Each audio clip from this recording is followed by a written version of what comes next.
Shivam episode 46 असली नकली। दृष्टि का ऋषभ के तोहफे अस्वीकार करना जैसे कोई स्वीकार नहीं कर पा रहा था। ध्रुव ने गुस्से में कहा, दृष्टि तुम तो जानती हो ना ऋषभ किस परिवार से है। कुमार परिवार दिल्ली का सबसे ऊंचा खानदान है।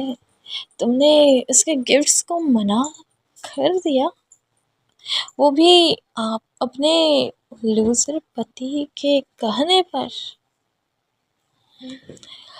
ऋषभ अपने अभी तक के दंग खड़ा था। उसे लगा जैसे वो बिजली का चपेट में आ गया हो।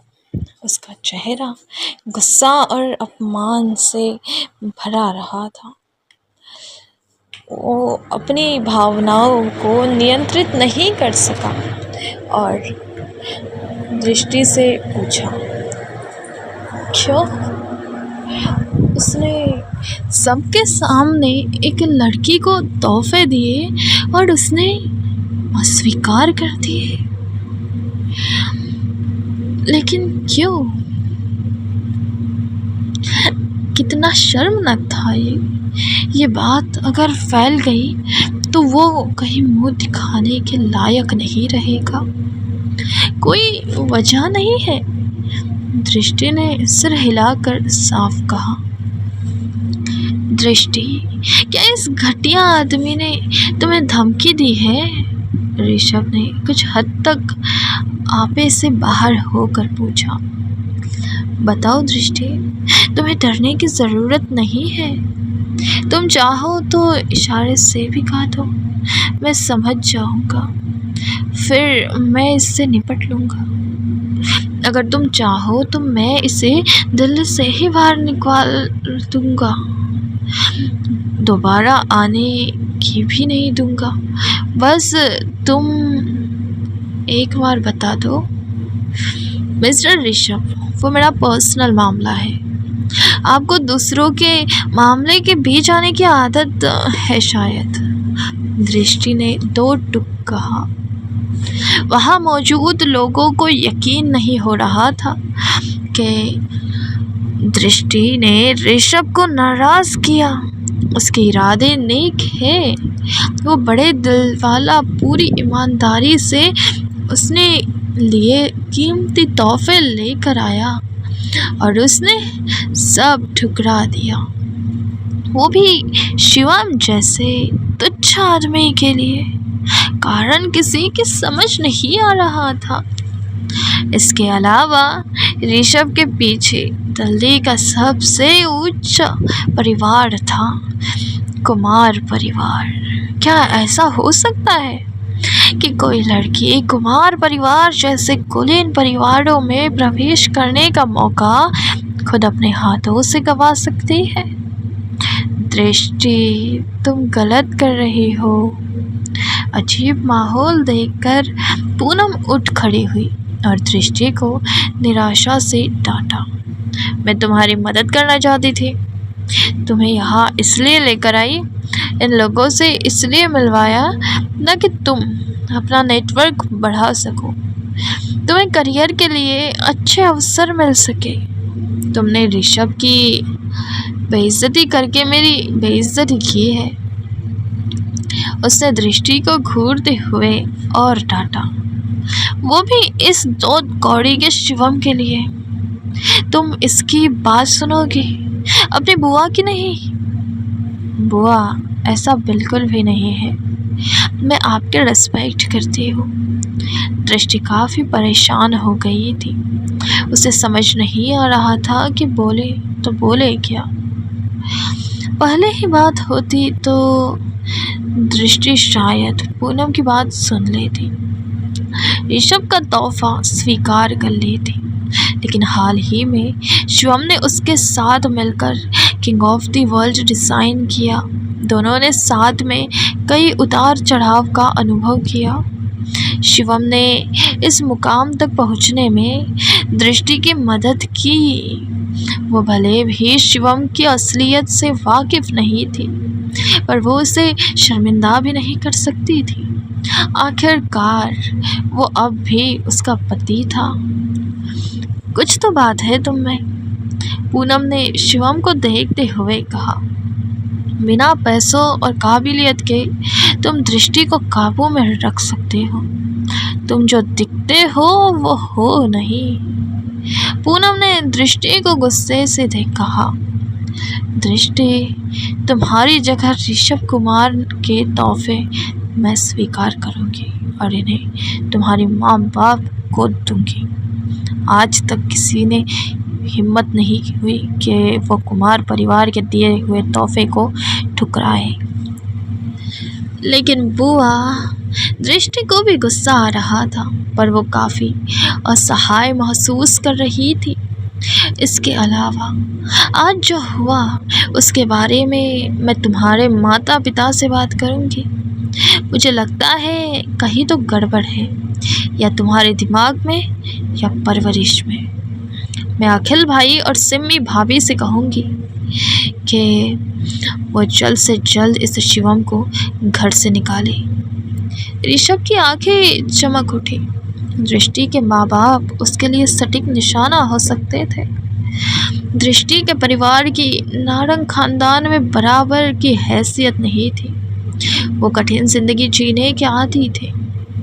ऋषभ ने सुन रखा था कि दृष्टि के पिता अखिल नारंग को उनके भाइयों अमिताभ और अजीत ने नारंग ग्रुप से बेदखल कर दिया था और परिवार में भी उन्हें दबा के रखा जाता।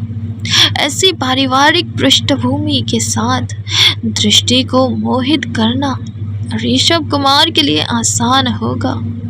दृष्टि के माँ बाप खुद ऐसा चाहेंगे, ऐसा ऋषभ ने सोचा।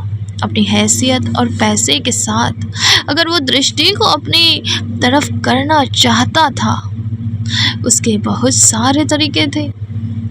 दृष्टि, आई एम सॉरी, आज मैंने तुम्हारे साथ मिसबिहेव किया।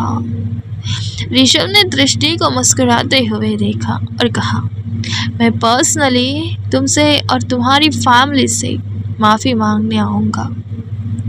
शिवम ने फी की मुस्कान के साथ ऋषभ की ओर देखा और उसे लग रहा था ऋषभ इतनी आसानी से इस मामले को जाने नहीं देगा। ये दृष्टि की अभिव्यक्ति थोड़ी बदल गई। उसने उम्मीद नहीं की थी कि ऋषभ उसे इतने स्पष्ट रूप से परेशान करना जारी रखेगा। उसे अब और भी ज़्यादा चिंता हो गई। जैसे उसके माँ बाप है, वो निश्चित रूप से दिल्ली शहर के इतने अमीर परिवार के बेटे ऋषभ कुमार को गंभीरता से लेंगे। ठीक है, बस मैं ये तोहफे व्यक्तिगत रूप से जाकर दृष्टि के माँ पिताजी को पहुँचा दूँगी। पूनम ने फैसला किया और कहा, कुछ बातें हैं जो हम बड़े ही बेहतर तरीके से कर सकते हैं। दृष्टि को नहीं पता था कि क्या कहना है। पूनम ने मामला संभाल लिया तो ऋषभ ने थोड़ा बेहतर महसूस किया। इसके बाद संग्रह फॉर्म आधिकारिक तौर पर शुरू किया। ऋषभ धरोहर हाउस के हॉल के बीचों बीच में जा खड़ा हुआ और बाकी लोग उसके पीछे हो लिए। शिवम दृष्टि के पीछे चलने लगा। धरोहर हाउस के चमकीले रोशनी वाले हॉल में महंगे और महोगनी की लंबी मेज और प्राचीन कुर्सियों की कतारें थी। वहाँ पहले से ही लोग आ जा रहे थे, बातें कर रहे थे। उनके सामने लंबी मेज़ें, सभी प्रकार के दुर्लभ खजाने, प्राचीन शिल्पकारी की मूर्तियाँ, सुलेख आदि से भरी हुई थी। इस हॉल को प्राचीन शैली में सजाया गया था, जिससे लोगों को एक प्राचीन हवेली में होने का एहसास होता था। दृष्टि पूनम के पीछे हॉल में पहुंची और लंबी मेज पर विभिन्न खजानों को उत्सुकता से देखने लगी। उसकी निगाह कुछ अनोखे टर्कोइज के गहनों पर टिकी थी। वो उन्हें बड़ी दिलचस्पी से पढ़ रही थी। जहाँ तक उन नाम के पोस्टरों, लिपियों और चीनी मिट्टी के प्राचीन वस्तुओं का सवाल है, वो उन्हें बिल्कुल भी नहीं समझ सकती थी। इसलिए उसे उनकी बिल्कुल भी परवाह नहीं थी। सही कहा था मैंने, यहाँ दिखाई देने वाले खजाने बाहरी दुनिया में बहुत दुर्लभ है। इनसे तुम्हें डिज़ाइनिंग के लिए प्रेरणा मिल रही होगी, है ना? पूनम ने मुस्कुराते हुए कहा, हाँ बुआ, ठीक कह रही थी आप। दृष्टि ने सिर हिलाया और कहा, ज़ैड और गहने जो इन प्रसिद्ध लोगों ने लंबी मेज पर निकाले, जैसे कि शाही हरी ज़ैड, दुर्लभ महंगा टर्कवॉइस, ठोस सोना, मोती, ब्रॉन्ज और हीरे, सभी शीर्ष कच्चे माल थे। इसके अलावा उनके सभी डिज़ाइनों में एक अनूठा आकर्षण था। उनमें से लगभग सभी प्रसिद्ध मूर्तिकारों के हाथों से आए थे। दृष्टि के लिए ये एक बहुत कीमती मौका था। ये एक नीरस और उबाऊ कंपनी में डिज़ाइनों का अध्ययन करने से कहीं अधिक दिलचस्प था। दृष्टि, उन्हें ये पसंद है? तुम्हें? ये तुम्हारे लिए है? ऋषभ अपने हाथ में एक प्राचीन मिट्टी का सेंट डिफ्यूज़र लिए दृष्टि के सामने आ खड़ा हुआ। ये मुगलों के राज में बनाया गया सेंट डिफ्यूज़र है। इस पर जो नक्काशी है वो आज के ज़माने में तुम्हें कहीं नहीं मिलेगी। इतना प्राचीन कुछ नहीं होगा तुम्हारे घर पर। असिस्टेंट शिवम गांधी, मैं दृष्टि के लिए ये खरीदना चाहता हूँ। तुम्हें कोई प्रॉब्लम तो नहीं है ना?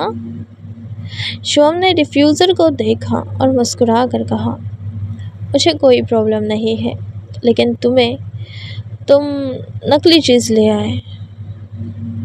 नकली? क्या बकवास कर रहे हो? तुम एंटिक के बारे में कुछ पता भी है तुम्हें? ऋषभ ने गुस्से में कहा, मुझे एंटिक की ज़्यादा नॉलेज नहीं है, लेकिन कुमार परिवार से ज़्यादा है। इसे खोल कर देखो। अंदर तले पर बैतूल खिदरीदा लिखा है।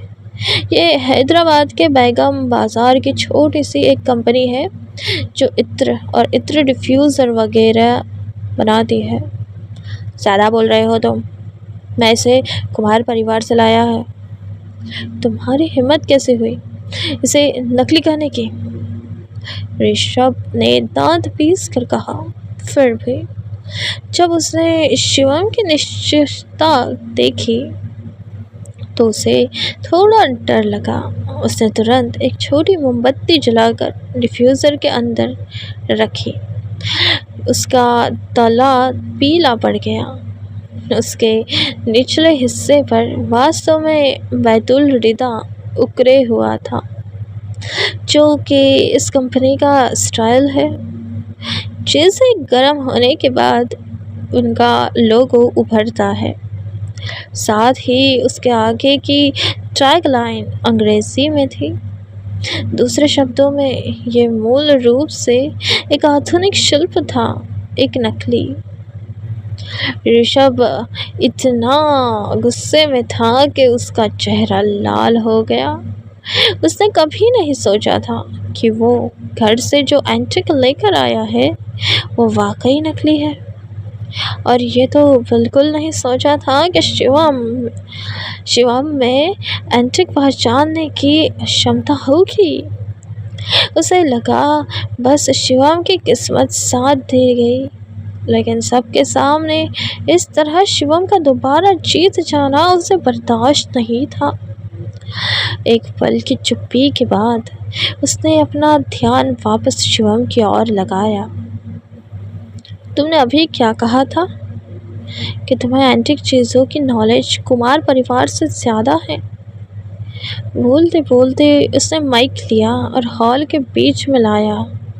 2 बार खासकर सबका ध्यान आकर्षित किया। लेडीज एंड जेंटलमैन, मैं आपको इन प्राचीन विशेषज्ञ से मिलवाता हूँ। उन्होंने अभी कहा कि वो कुमार परिवार की तुलना में प्राचीन वस्तुओं के बारे में बहुत ज़्यादा जानते हैं। अब मैं देखना चाहता हूँ कि वो कितना जानते हैं। ऋषभ के शब्दों ने तुरंत सभी का ध्यान आकर्षित किया। उसके बगल में किसी ने तुरंत चिल्लाया, नहीं मास्टर ऋषभ, आप कुमार परिवार से हैं, एक प्राचीन परिवार। आप जानकर है किसकी हिम्मत हुई है ये कहने की?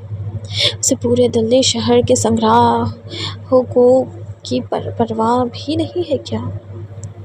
इस दौरान ऋषभ जानबूझकर शिवम की ओर देखे जा रहा था। उसकी नजरों का पीछा करते हुए बाकी लोग भी शिवम को देखने लगे। दर्जनों जोड़ी आंखों में उत्सुकता थी। दृष्टि शिवम के बगल में बैठी इस बार थोड़ी शर्मिंदा थी। शिवम के हाव भाव हमेशा की तरह थे। उसने आंखें मूंद ली। उसने अपने दाहिने हाथ में पकड़े हुए कप से चाय का एक और घूंट लिया। इसने किया है वो मजाक। एक अमीर पिता की नौजवान औलाद ने शिवम को शक की निगाहों से देखा और कहा, इसने रोड साइड से खरीदे हुए कपड़े पहने हैं। मुझे नहीं लगता यह एंटिक खरीद सकता है। एंटिक डीलर तो नहीं। मिस्टर ऋषभ, इस दृष्टि के बगल में बैठा ये आदमी उनका पति शिवम गांधी तो नहीं? नारंग परिवार का निकम्मा घर जमाई?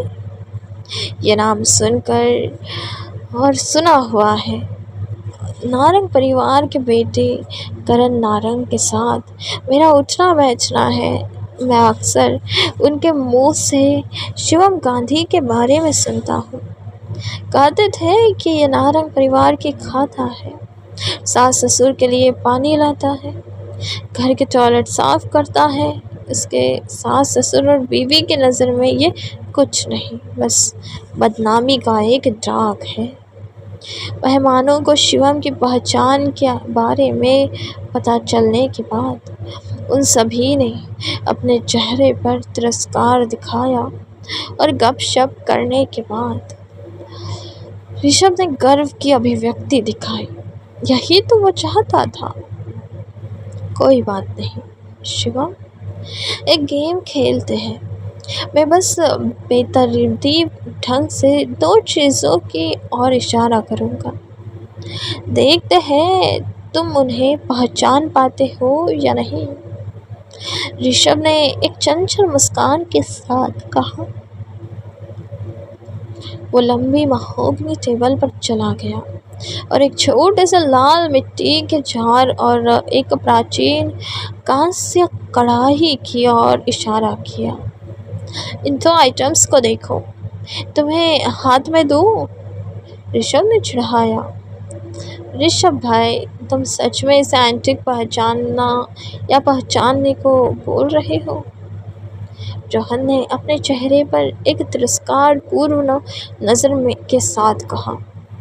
शिवम ने महोगनी टेबल पर 2 प्राचीन वस्तुओं को उदासीनता से देखा और कहा, वही रहने दो, हाथ में देने की ज़रूरत नहीं। क्यों, डर गए? ऋषभ हंसा। ये तो बस शुरुआत है। मैंने तुम्हारे लिए बेतरतीब ढंग से 2 और चुने हैं ताकि तुम बता सको कि वो असली है या नहीं। शिवम ने कहा, जो भी है मुझे हाथ में देने की ज़रूरत नहीं है, मैं देखकर ही बता सकता हूँ। आजकल के नौजवान हवा में बातें करते हैं।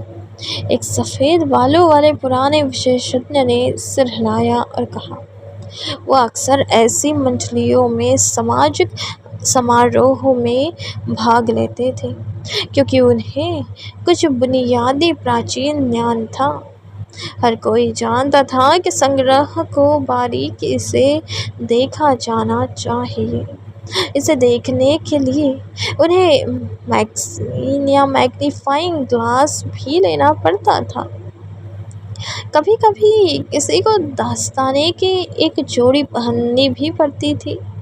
अपने हाथ से स्पर्श का अनुभव करना पड़ता था। वो अपने नाक से भी इसे सूंघना पड़ता था। कोई विशेषज्ञ अपनी भी शक्तिशाली क्यों ना हो, उसे किसी निष्कर्ष पर पहुंचने की हिम्मत करने से पहले उसे कुछ समय के लिए देखना होगा। फिर शिवम ने ये कहने की हिम्मत कैसे कर ली कि वो दूर से ही देखकर बता देगा।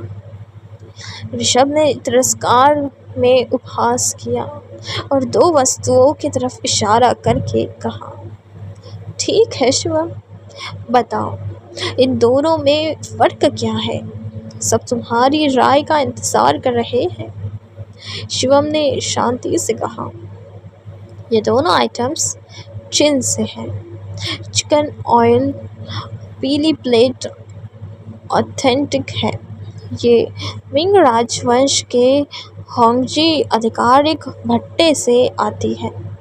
तांबे की कढ़ाई किंग राजवंश से मिंग राजवंश की नकल है। ऋषभ हक्का बक्का सा होकर उन दोनों वस्तुओं को देखने लगा। उसने बस इशारा किया था, उसे खुद नहीं पता था कि यहाँ नकली आइटम्स भी है। क्या शिवम सही था? लोग उसकी बात मानेंगे? धरोहर हाउस में नकली वस्तुएं हैं, ये पता लगाने के बाद लोग शिवम को पूछने लगेंगे या उसे झूठा साबित कर दिया जाएगा। क्या पूनम शिवम को होशियारी दरखास्त कर पाएगी या क्या असर होगा दृष्टि पर? शिवम एपिसोड 47। साहब सर। ऋषभ को अब भी यकीन नहीं हो रहा था कि शिवम ने मात्र देखकर ही असली और नकली की बात बता दिया। उसने एक एक्सपर्ट को बुला लिया और दस्ताने पहनकर प्लेट को उल्टा करने को कहा।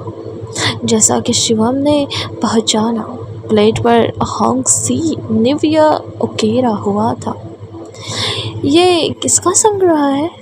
सामने आइए और बताइए कि ये क्या चल रहा है, ऋषभ ने कहा। इस वक्त वो खुद इसका पता नहीं लगा सकता था। ऋषभ भाई, शिवम ने सच में पता लगा लिया देखकर ही? इसे सच में एंटिक की इतनी नॉलेज है या फेक रहा है? रोहन ने अविश्वास से कहा, इसके जैसा गरीब और गवार एंटिक के बारे में कैसे जान सकता है? वो भी चाइनीज़ एंटिक। फेक ही रहा होगा। सयाली ने शिवम को राय को गंभीरता से नहीं लिया और उसका मजाक उड़ाते हुए कहा, मिस्टर रोहन, अगर आप इस समय की लाइन के बारे में कुछ नहीं जानते हैं तो प्लीज़ चुप रहिए। ये मेरा संग्रह है और ये वास्तव में मिंग राजवंश के होंगजी युग के दौरान की एक प्लेट है। एक युवक ने रोहन की ओर देखा और गंभीरता से कहा। फिर उसने हैरान होकर शिवम पर एक नज़र डाली। अतीत में उस युवक ने इस खजाने का मूल्यांकन करने के लिए 10 से अधिक विशेषज्ञों की खोज में कई महीने बिताए थे। सभी विशेषज्ञों के पास अपने अपने बहाने थे। अंत में वो इतना पता लगा पाए कि इन असली और नकली आइटम्स को स्रोत कहाँ है। सबकी नज़र शिवम पर थी और शिवम की नज़र मेज़ पर रखी उस तांबे की कढ़ाई पर थी जिस पर ऋषभ ने पहले इशारा किया था। इससे पहले कि वो कुछ कहता, चश्मा पहने हुए एक विशेषज्ञ अपनी जगह से उठ खड़ा हुआ और तुरंत बोल पड़ा, वो हड़प्पा की तांबे की कढ़ाई मेरी है, उसने झिझकते हुए कहा। वो नकली है। फिर उसने शिवम को अजीब तरह से देखा।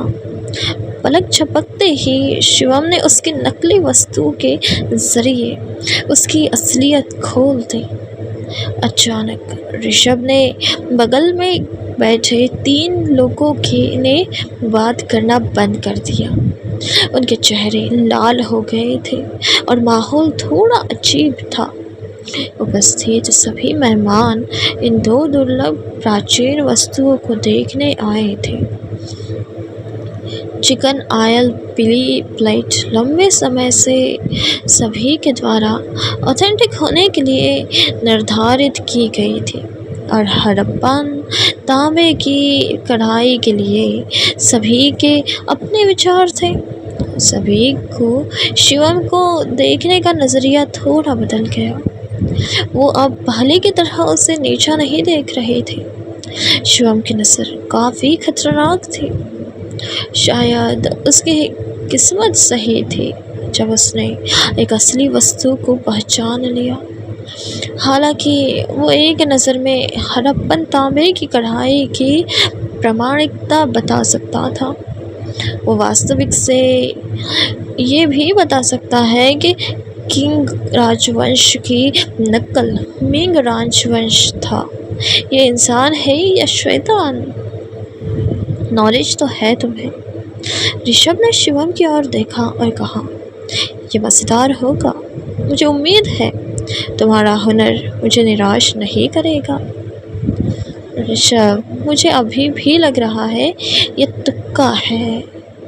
इसे और आइटम्स दिखाओ, देखो कितने तुक्के मारेगा। सयाली को अब भी शिवम पर यकीन नहीं था। ऋषभ ने एक गहरी सांस ली और महोगनी टेबल पर रखे खजाने को देखा। आज यहाँ माहौल काफ़ी जिंदा दिल है। मैंने सुना है मिस्टर ऋषभ कुमार किसी शक्तिशाली मेहमान को लेकर आ रहे हैं। उन्हें नॉर्थर्न इंडिया के नंबर 1 कलेक्टर के रूप में जाना जाता है। एक मेहमान ने दूसरे से कहा। ठीक इसी समय एक जोरदार आवाज़ सुनाई दी। एक अधेड़ उम्र का आदमी धीरे धीरे ऊपर चल कर आया। उसके हाथ में 2 जेड की गेंदें थी। अमरेंद्र साहब, आज जाके आपका धरोहर हाउस में आना हुआ? साहब सर, लंबे समय से नहीं देखा। आज आए हैं तो ज़रूर कुछ अच्छे खजाने साथ लेकर आए होंगे। अधेड़ उम्र के व्यक्ति ने जैसे ही हॉल में प्रवेश किया, सभी मेहमानों ने उनका अभिवादन किया। ऐसा लग रहा था कि उसकी पृष्ठभूमि बहुत अच्छी है। दृष्टि, ये पुराने दिल्ली के प्रसिद्ध प्राचीन मास्टर हैं, अमरेंद्र साहब। साहब सर, बुलाते हैं इन्हें। तुमने इनके बारे में सुना होगा, है ना? पूनम ने परिचय दिया। आज तुम काफ़ी भाग्यशाली हो। साहब सर धरोहर हाउस में 1 या 2 राष्ट्रीय खजाने लाए होंगे। आज तुम्हें काफ़ी कुछ देखने और सीखने को मिलेगा। साहब सर, ये तो काफ़ी महान हस्ती है, दृष्टि ने हैरान भाव से कहा। अमरेंद्र साहब नॉर्थर्न इंडिया की प्राचीन दुनिया में दूसरे नंबर पर थे, इसलिए किसी की हिम्मत नहीं हुई कि उन्हें पहले सबके साथ बुलाए। साहब सर पहले केवल एक साधारण पृष्ठभूमि से थे। शुरुआती दिनों में वो संग्रह बाजार में एक शिष्य थे। बाद में उन्होंने खुद को एक अच्छा मूल्यांकक बनने के लिए प्रशिक्षित किया। उन्होंने बड़ी मात्रा में पैसे कमाने के लिए कई वर्षों तक प्राचीन चीज़ों पर अपनी नज़र और कड़ी मेहनत पर भरोसा किया। उन्होंने अपने हाथों से खजाना जेड ऑपरेशन की स्थापना की। वो एक बड़ी संग्रह कंपनी और नीलामी चलाते थे। वो पूरे नॉर्थन इंडिया में एक बड़ा नाम बन गए थे। ऋषभ ने साहब सर को देखा और मुस्कुराया। साहब सर, मैं जिस प्रसिद्ध एंटिक टेलर के बारे में बात कर रहा था वो ये है, शिवम गांधी। ओह, साहब सर ने शिवम को देखा। चलो, अच्छा है भैया, हम आज चीज़ों का एक बैच लाए हैं। उनमें से एक को पढ़ने में हमें ज़रा तकलीफ़ हो रही है। आप सलाह देने में मदद करेंगे तो अच्छा होगा। साहब सर बैठ गए और ताली बजाई। उनके पीछे दो प्रशिक्षुओं ने ध्यान से मेज़ पर लकड़ी के कुछ नाजुक बक्से रखे और ध्यान से उनके अंदर का संग्रह निकाला।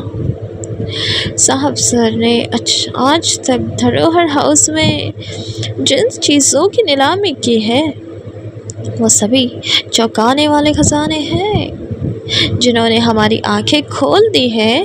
मुझे उत्सुकता हो रही है आज वो क्या लाए होंगे। एक पुराने विशेषज्ञ ने प्रशंसा के साथ कहा कि उसकी आंखें उम्मीद से भरी हुई थी। इसी वक्त दो युवकों ने टेबल पर स्लेट का एक स्क्रोल फैलाया और दूधिया सफ़ेद चीनी मिट्टी के बर्तन की एक जोड़ी रख दी। हम सभी पुराने परिचित हैं मियाँ, आपको हमारे नियम पता होने चाहिए, है ना? साहब सर ने धीरे से कहा। बिल्कुल, हम सभी साहब सर के नियमों को जानते हैं, एक पुराने विशेषज्ञ ने मुस्कुराते हुए कहा। हम कैसे नहीं जानेंगे? दिल्ली शहर में साहब सर के नियम प्रसिद्ध है। एक विलास पसंद युवक ने धीरे से कहा। जब तक साहब सर कुछ नीलाम करना चाहते हैं, हम चाहे तो बोली लगा सकते हैं। अगर आपको लगता है कि आप मजबूत हैं तो आप मदद करने की एक शर्त भी दे सकते हैं और अपने नंगे हाथों से साहब सर का ख़जाना ले सकते हैं। बिल्कुल, पिछली बार सिंघानिया परिवार के तीसरे बेटे ने साहब सर से एक प्राचीन मूर्तिकला ली जिसकी कीमत 60 करोड़ से ज़्यादा थी। उसके बाद उन्होंने एक बार साहब सर की मदद करने का वादा किया। एक अधेड़ महिला ने कहा, हमें खजाना मुफ्त में पाने के बारे में नहीं सोचना चाहिए। ये सोचो कि सिंघानिया परिवार का तीसरा बेटा है कौन। वो खानदान के मुखिया में से एक है। दिल्ली के कितने लोग इतने शक्तिशाली होंगे। साहब सर के आते ही सभी मेहमान एनिमेटेड रूप से चर्चा करने लगे। सभी किसी न किसी चीज़ का बेसब्री से इंतज़ार कर रहे थे। साहब सर के नियम दिलचस्प लगते हैं। वो सच में इतना महंगा संग्रह मुफ्त में देने को तैयार है। दृष्टि ने उत्सुकता से कहा। दृष्टि, तुम नहीं समझती, ये साहब सर की ताकत है। वो बहुत उदार है। पूनम ने मुस्कुराते हुए समझाया। इनके एंटिक आइटम्स जब तक कोई उन्हें बोली लगाकर पैसों से खरीदना चाहता है तो कितने भी पैसे लगाए इन्हें फ़र्क नहीं पड़ता। साहब सर को उस इंसान से संतुष्टि होनी चाहिए, तभी ये सौदा होगा। ठीक है, गौर फरमाइए, हम आज 2 चीज़ें लाए हैं। अगर आप रुचि रखते हैं तो अपनी कीमत बताएं। साहब सर ने शांति से कहा। उनके इतना कहते ही सभी मेहमान एक के बाद एक उठ खड़े हुए। उन्होंने महोगनी की लंबी मेज़ को घेर लिया और उसे गंभीर भाव से देखने लगे। साहब सर की चीज़ें सच में असाधारण है। ईमानदारी से कहूँ तो मैं खुद को इस लायक ही नहीं समझता कि इन दो चीज़ों में असली और नकली का अंतर बताने की सोचूं भी। इनके स्रोत इतने महान हैं। चश्मा पहने एक पुराने विशेषज्ञ ने चीज़ों की तारीफ की। ये सच में आंखों के लिए दावत जैसा है। मैं ये तय करने की हिम्मत नहीं करता कि ये दो चीज़ें असली है या नहीं। अफसोस, मुझे लगता है कि ये दो वस्तुएं उस कीमत तक नहीं पहुंच पाएगी जो साहब सर चाहते हैं। वस्तुएं देखने के बाद मेहमानों के चेहरों से लग रहा था कि वो सभी और अधिक चाहते हैं। जाहिर है साहब सर जो दो चीज़ें लाए थे वे साधारण नहीं थे। ऋषभ ने थोड़ी देर के लिए महोगनी टेबल के चारों ओर देखा, फिर शिवम को एक चंचल अभिव्यक्ति के साथ देखा। मिस्टर शिवम, आप क्यों नहीं आते और एक नज़र डालते हैं? इस प्रसिद्ध पेंटिंग के बारे में क्या कहते हैं आप? हाँ भाई, तुम तो एक्सपर्ट हो ना, तुम्हें अपना टैलेंट दिखाने का एक मौका मिला है, ज़रा भाषण देना। ऋषभ के चुप होते ही रोहन ने चिल्लाकर शिवम से अजीब लहजे में कहा, मिंग राजवंश के जू वेई की पेंटिंग, ये ऑथेंटिक है। शिवम ने शांति से कहा। उसके शब्द सोने की तरह कीमती लग रहे थे। हमारे पास इतने सारे विशेषज्ञ हैं जो इसे करीब से देख रहे हैं। हम इतने कम समय में किसी निष्कर्ष पर पहुंचने की हिम्मत नहीं करते हैं। आप इतने दूर से देखने के तुरंत बाद अपनी राय देने की हिम्मत पर बैठे? मजाक चल रहा है? एक पुराने विशेषज्ञ ने संतुष्ट से साथ कहा। इसमें कौन सी बड़ी बात है शिवम? हम सभी जानते हैं कि ये जू वेई की पेंटिंग है। ऋषभ ने तिरस्कार के साथ कहा। उसने एक चंचल अभिव्यक्ति के साथ पूछा, तुमने कहा कि ये ऑथेंटिक है, तो ये बताओ कि ये क्यों ऑथेंटिक है? तुमने इसे कहाँ देखा है? मिंग राजवंश के जू वेई की पेंटिंग में ऐसा क्या खास है? इसके बारे में ज़रा डिटेल में बताएंगे आप? शिवम शांति से मुस्कुराया। तो क्या तुम नहीं बता सकते? ऋषभ ने पूछा। तुम नहीं समझे है ना? मुझे लगा कि तुम बहुत सक्षम हो। ऐसा लगता है कि बस किस्मत के भरोसे हमेशा रहना जानते हो। पिछले वाले सच में तुक्के थे, है ना? ऋषभ ने शिवम का मजाक उड़ाया। फिर उसने मेहमानों की ओर चेहरा किया और मुस्कुराया। ऋषभ ने महोगनी टेबल पर पेंटिंग की और इशारा किया और एक आत्मसंतुष्ट अभिव्यक्ति के साथ कहा, ये स्टॉर्म बनाना पेंटिंग मिंग राजवंश के जू वेई का असली काम है। एक पल के लिए रुकते हुए ऋषभ ने आत्मविश्वास से एक सांस भरी और धीरे से कहा, मेरे पास अभी भी इंटरनेशनल प्राचीन प्रसिद्ध कलाकारों के चित्रों पर कुछ रिसर्च है। जो वे मिंग राजवंश के 3 विद्वानों में से एक थे और उनका नाम किंग टैंग ताओदी था। उनके चित्र उनके खुद के एक स्कूल से संबंधित है और उन्हें एक पीढ़ी का ग्रैंड मास्टर कहा जा सकता है। उनकी एक्सपर्टीज थी कि फूलों के चित्र बनाना। जब मैं छोटा था अपने डैड को फॉलो करता था। चाइनीज़ एंशिएंट कल्चर और आर्ट में काफ़ी इंटरेस्ट है उनका। मैंने जू वेई के बहुत सारे ऑथेंटिक कामों को देखा है। उनमें कमल, ग्रीन बाम्बू और अंगूरा थे। और लगभग सारे ही टाइप के फूलों के चित्र जिससे मिलते जुलते थे।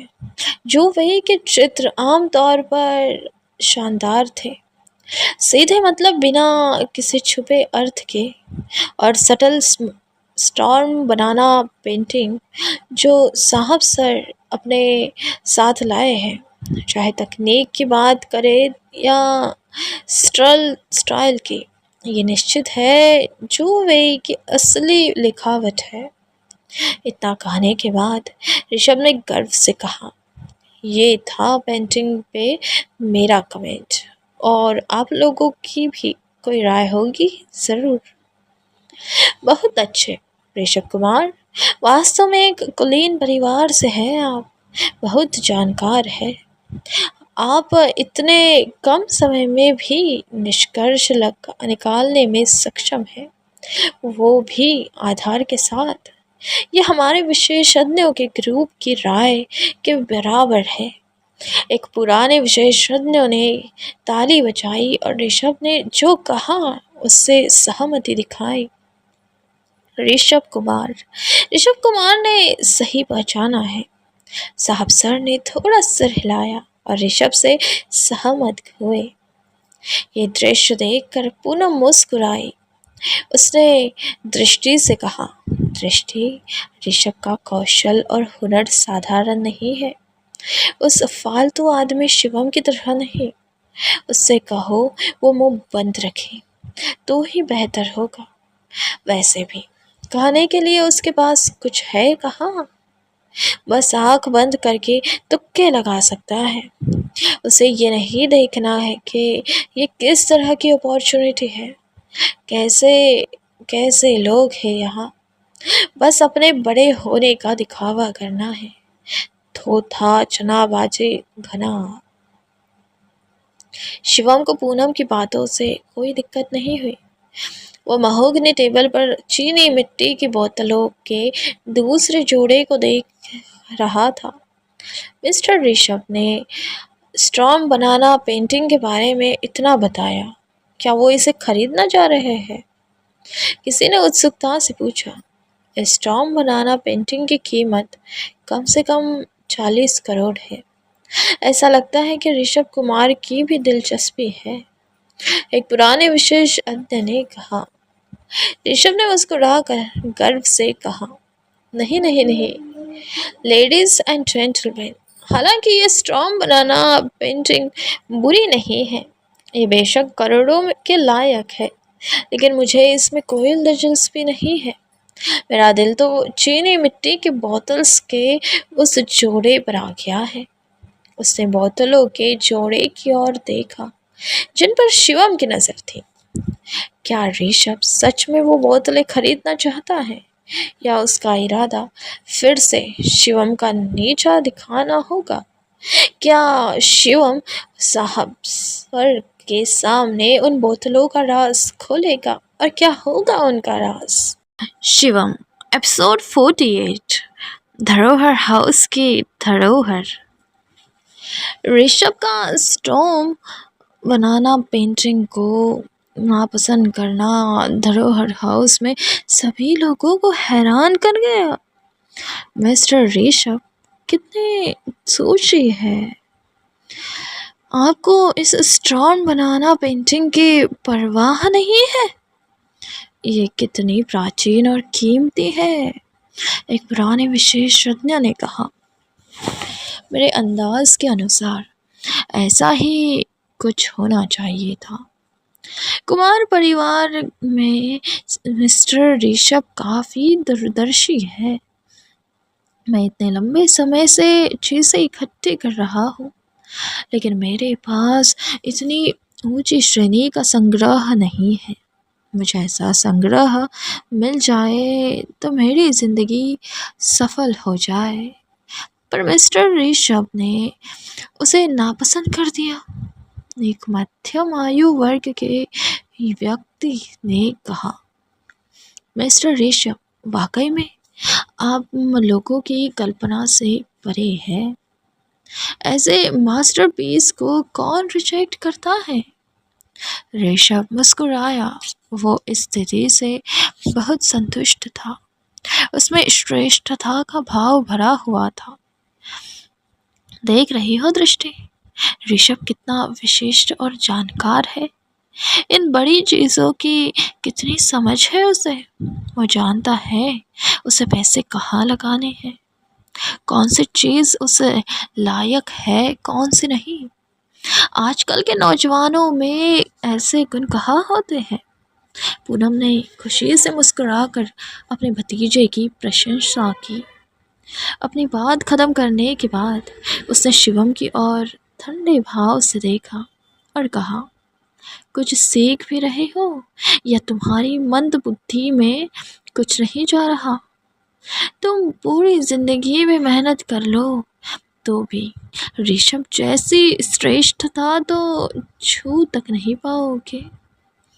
आँख खोल के देखो, ऋषभ के पैरों की धूल भी नहीं हो तुम। अभी भी तुम हिम्मत करते हो कि ऋषभ को रिजेक्ट करने में दृष्टि की मदद करो। बुआ अब बस कीजिए प्लीज़, दृष्टि ने गंभीरता से कहा। पूनम चुप हो गई, लेकिन उसे बेसब्री से इंतज़ार था कि वो जल्द से जल्द अपने भाई अखिल और भाभी सिम्मी के पास पहुँचे और उन्हें शिवम को घर से निकालने को कहे, ताकि वो उस घर में ऋषभ का परिचय करवा सके। अगर ऋषभ नारंग परिवार का दामाद बन जाता है तो पूनम और कुमार परिवार खून से जुड़ा रहेगा। इसके अलावा कुमार परिवार में पूनम की सत्ता और भी मजबूत होगी। सबको पता है कि पूनम के पति संजय कुमार परिवार के मुखिया में से एक है, लेकिन ये बात अंदर की है कि उसकी शक्ति बाकी भाइयों की तुलना में कमतर थी, क्योंकि भाइयों में वो 5वें नंबर पर था और ऋषभ के पिता का पलड़ा भारी था क्योंकि वो दूसरे नंबर पर आते थे। ऋषभ के दादाजी ने खुद उसे परिवार के उत्तराधिकारी के रूप में चुना था। भविष्य में उसका परिवार का इंचार्ज बनने की बड़ी संभावना थी। ठीक है मास्टर ऋषभ कुमार, आपको इस स्ट्रॉन्ग बनाना पेंटिंग की परवाह नहीं है, लेकिन आपने कहा कि पोर्सिलेन की वो बोतलें दिलचस्प है। क्या आपकी कोई राय है? इस समय एक कुलीन परिवार के एक विशिष्य ने उत्सुकता से पूछा। ऋषभ ने थोड़ा सर हिलाया। वो खुद से काफी खुश दिख रहा था। उसने कहा, हाँ मुझे यकीन है। पोर्सिलेन की बोतल्स में इस जोड़े में एक खास बात है। उसने लंबी महोगनी टेबल पर रखी एक जोड़ी अद्भुत की दिखती पोर्सिलेन की बोतलों की ओर इशारा किया और दिखाया। मेरी राय में पोर्सिलेन की बोतल्स की ये जोड़ी मेग राजवंश के युद्ध के वक्त के क्लासिक काम है। इसके क्राफ्ट्समैनशिप और डिज़ाइन अद्भुत है। ये एक मास्टरपीस है। इतना कहने के बाद ऋषभ ने धीरे से कहा, इसके अलावा मैंने इन बोतल्स का विशेष अर्थ और मूल्य भी देखा। इन बोतल्स के नीचे एडल्ट नंबर के अलावा XU हवेली का एक निशान भी है। पता है इसका क्या मतलब है? ऋषभ ने अपने चेहरे पर मुस्कान के साथ कहा। उसे सबके सामने दिखावा करने की काफ़ी खुशी हो रही थी। मेरी नॉलेज के अनुसार मेघ राजवंश के का XU परिवार काफ़ी पावरफुल है। ये किंग सोंग शान का और जूदा के उत्तराधिकारियों के आने का बाद हुआ। जू परिवार मिंग राजवंश के नंबर 1 कुलीन परिवार का नाम माना जाता है और पोर्सिलेन की बोतल्स की ये जोड़ी ये च्वेंग के युग के दौरान की होनी चाहिए, जब इम्पीरियल पैलेस ने जू निवास को बड़े बड़े रिवार्ड्स के सम्मानित किया था। ये पोर्सिलीन बोटल्स की जोड़ी उन रिवार्ड्स में से एक है शायद। इसके अलावा बोटल्स की ये जोड़ी काफ़ी रेयर है और इसका रंग भी ये उस दौरान के किसी युद्ध का रंग है। मैं इस जोड़ी की कीमत का अंदाज़ा लगा सकता हूँ, लगभग 150 करोड़। ऋषभ ने धीरे से मगर आत्मविश्वास के साथ कहा। ऋषभ के इतना कहने के बाद वहां मौजूद सभी विशिष्ट अतिथि उसकी प्रशंसा कर रहे थे। वाह, क्या बात है! मिस्टर ऋषभ के ज्ञान को वास्तव में कम करके नहीं आंका जाना चाहिए।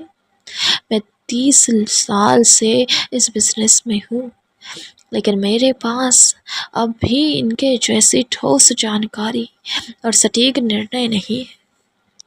चश्मा पहने एक विशेषज्ञ ने आश्चर्य से कहा। सही कहा मिस्टर ऋषभ की राय तो वही है जो हमारी है, लेकिन हमारे पास निष्कर्ष निकालने की हिम्मत नहीं है। एक पुराने विशेषज्ञ ने प्रशंसा की। आज के एक्सचेंज मीट ने हमें इस तरह के शीर्ष संग्रह देखने का मौका दिया है। हमारा यहाँ आना सफल हो गया। एक कुलीन परिवार के एक वंशज ने आश्चर्य से कहा। चीन की यह पोर्सिलीन की बोतलों की दुर्लभ जोड़ी है। क्या ये हाई ट्यूक के एक्सू मेंशन से है? इसका अर्थ इसके मूल्य से पूरी तरह से अलग है। एक कुलीन परिवार के एक वंशज ने कट्टर निगाहों से कहा। इस बार साहब सर ने वाकई में आंखें खोल दी और मिस्टर ऋषभ ने दिमाग खोल दिया। ऋषभ ने भी पोर्सिलीन की बोतलों की जोड़ी को उग्र निगाहों से देखा। उसने अमरेंद्र साहब की ओर देखा और दृढ़ निश्चय से कहा, साहब सर, पोर्सिलीन की बोतल्स की एक जोड़ी पर मैं 150 करोड़ की बोली लगाता हूँ। आप स्वीकार करते हैं या नहीं, ये आप पर है। साहब सर शांत रहे और उन्होंने मुस्कुराते हुए कहा, मियाँ ऋषभ कुमार, अच्छा मजाक करते हैं।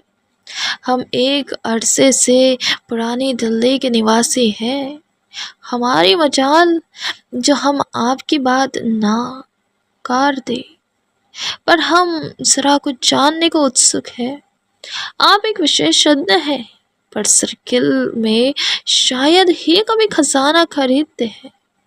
आज ये संग्रह खरीदने में कैसे दिलचस्पी दिखाई? ऋषभ ने मुस्कुराते हुए कहा, और दिनों की बात अलग होती है। अगर आम दिन होता तो मुझे ये पोर्सिलीन बोतल्स कितनी भी पसंद हो, मैं इन्हें नहीं खरीदता। लेकिन आज जब यहाँ इतनी मशहूर हस्तियाँ आई हैं, तो मुझे लगता है उन्हें इस मास्टरपीस के बारे में पता होना चाहिए। और सबसे बड़ी बात, मेरे फेवरेट इंसान मेरे दादू का बर्थडे आ रहा है। चाइनीज़ एंशियंट चीज़ों के दीवाने हैं वो, तो मैंने सोचा ये बोतल्स उन्हें गिफ्ट करूँगा। ऐसे दुर्लभ एंटिक्स पाकर वो कितने खुश होंगे, ये मैं जानता हूँ। आपने मेरी प्रॉब्लम सॉल्व कर दी है साहब सर। साहब सर ने मुस्कुराते हुए कहा, जो कि ऋषभ मियाँ अब से अपने दादू के जन्मदिन के तोहफे में ले जाने चाहते हैं। हमें इन्हें नहीं लगता आज कोई आपके साथ प्रतिस्पर्धा करना चाहेगा।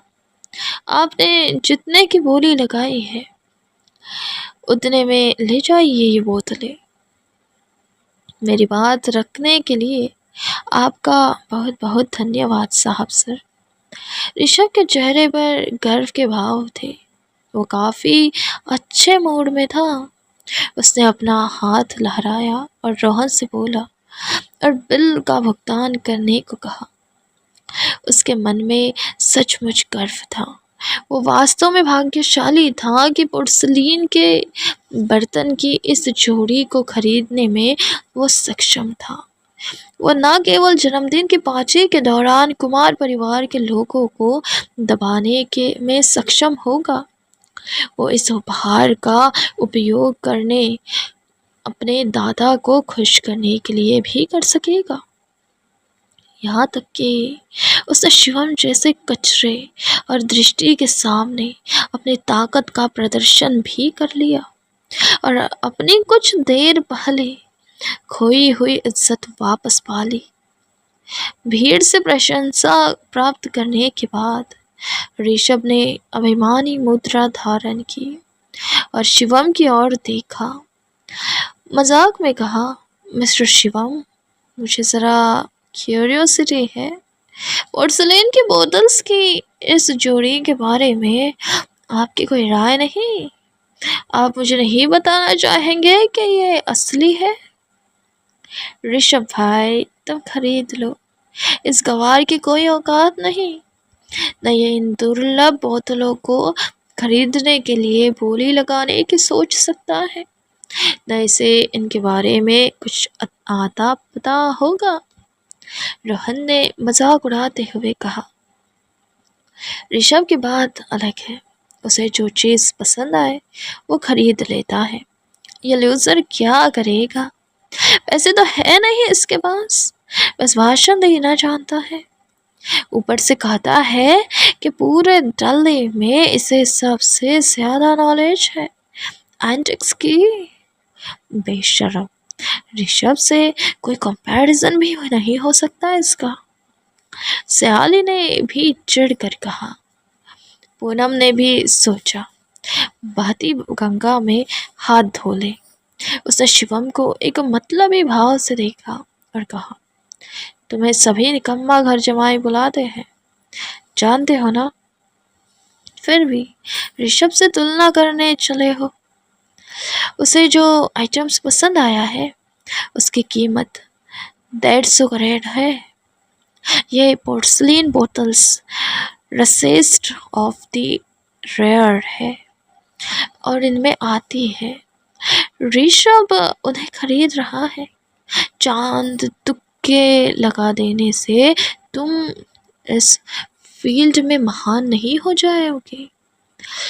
कलेक्टर्स की जूतियों के बराबर भी नहीं हो तुम।